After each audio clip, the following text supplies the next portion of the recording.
Merci, merci Fabrizio.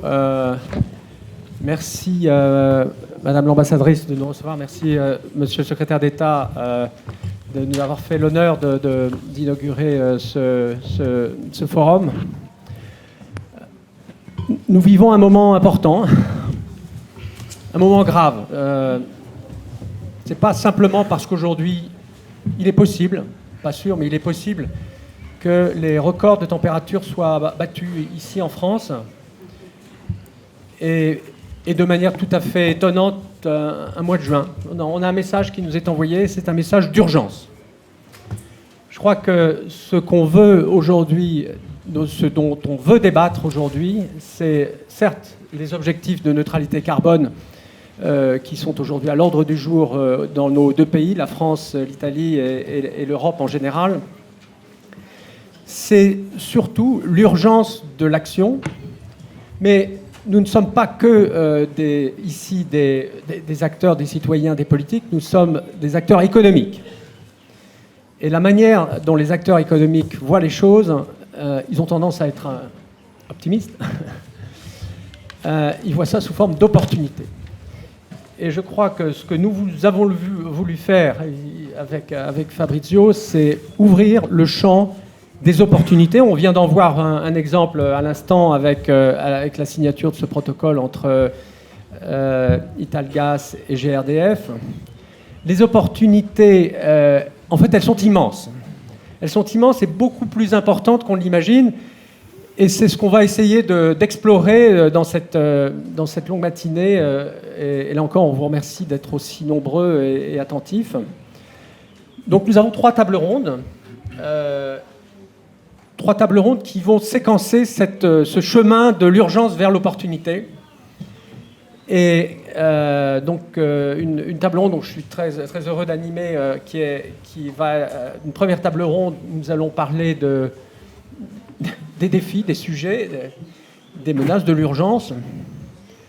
Et nous allons tracer deux chemins pour répondre à cette urgence et qui sont autant d'opportunités, là encore, technologiques, et pour nos entreprises françaises et italiennes qui ont énormément d'abord de choses en commun et puis de capacité à travailler ensemble à la fois dans nos pays respectifs et dans le monde.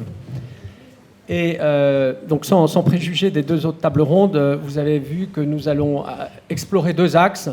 Le premier qui a été évoqué précédemment, c'est l'électrification et la digitalisation. Et le deuxième, encore plus abondamment, notamment par monsieur le secrétaire d'État, c'est ce fameux gaz vert qui intrigue beaucoup, qui suscite beaucoup de questions. Je ne suis pas sûr qu'on aura toutes les réponses, mais en tout cas, ce qu'on va pouvoir montrer, j'en suis convaincu, c'est un élan industriel.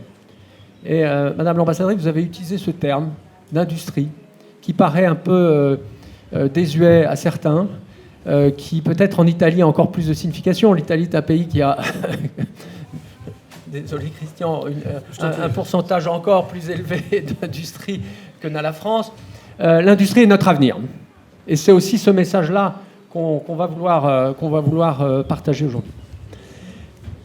Alors avant de lancer le débat avec mes companélistes, que je remercie vraiment chaleureusement d'être venus pour parler de cette urgence, je voudrais juste faire écho à une intervention d'un ministre français. C'était le 29 novembre dernier. François de Rugy est venu parler à la communauté énergétique française qui était réunie autour de l'UFE, l'Union française de l'électricité.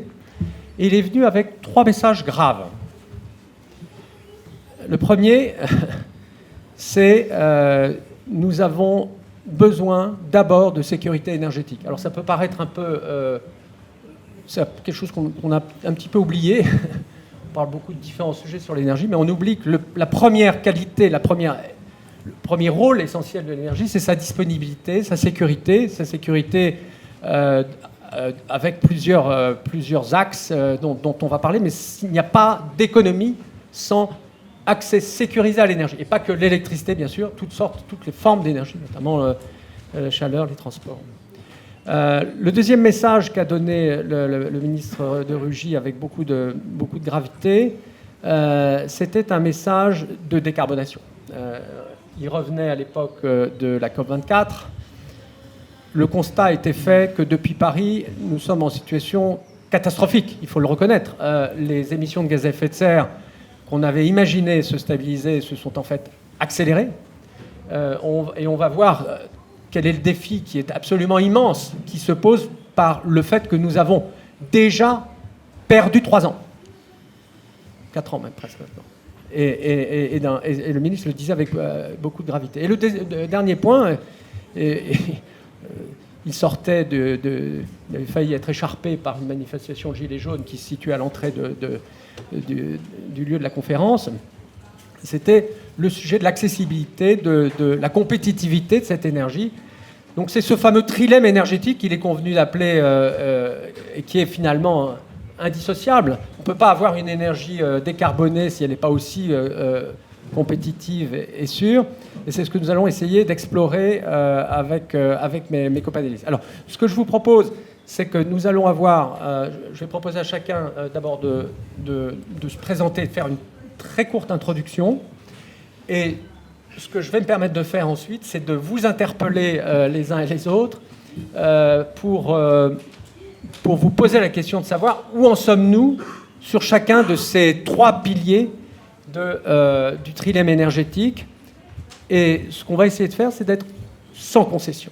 Je crois qu'aujourd'hui, malheureusement, souvent dans les forums sur l'énergie, on a tendance, ou le climat, à la fois à se lamenter un petit peu et puis finalement à être assez serein et en même temps ne pas forcément agir. Ben là, on va essayer à la fois d'être grave et en même temps, non pas passif, mais au contraire de prendre les mesures de l'action.